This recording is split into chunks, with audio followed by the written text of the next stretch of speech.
Hello guys. Dito ko sa airport. Naghatod ko sa ako mga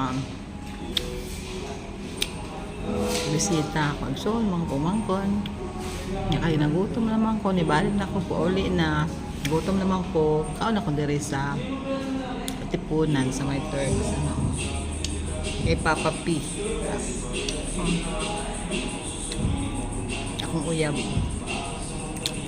So, mo na akong pagkaon. Kanila may ba yung crispy. Hurot na, hapit na hurot. Na may kape. Tsaka na, strawberry. Lami, diba? So, kumana na. Nili pa man kayo traffic po do.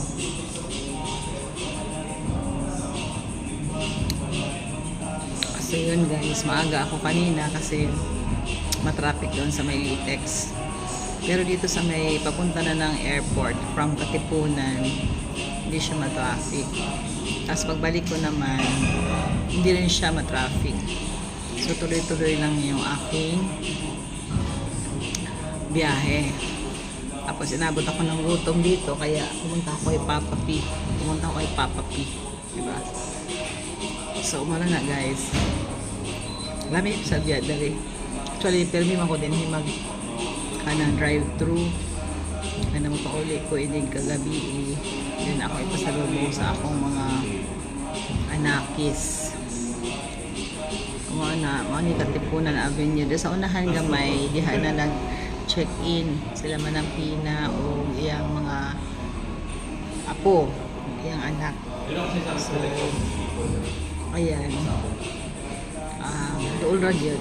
Dali ra kaayo kaon, dali ra kay sila tuoron. Kaya along the way ra man yung mapauli ko sa mua, dili ra pud agi. So Katipunan. Sa maoran na guys, dagan kay salamat Manampina sa akong mga pagmangkon ng apo. Thank you sa inyong pag-ari diri ug thank you sa inyong paglibre sa mga taga Manila. Kung nanguyog no, paingon sa Baguio, paingon sa kanang ubaasa paganing nga suroy-suroy. So thank you kaay sa nga tanan gyud. Dahan salamat sa inyo tanan din ako sa usahon. So thank you ug hanggang sa ulitin pa. Maraming salamat. Bye.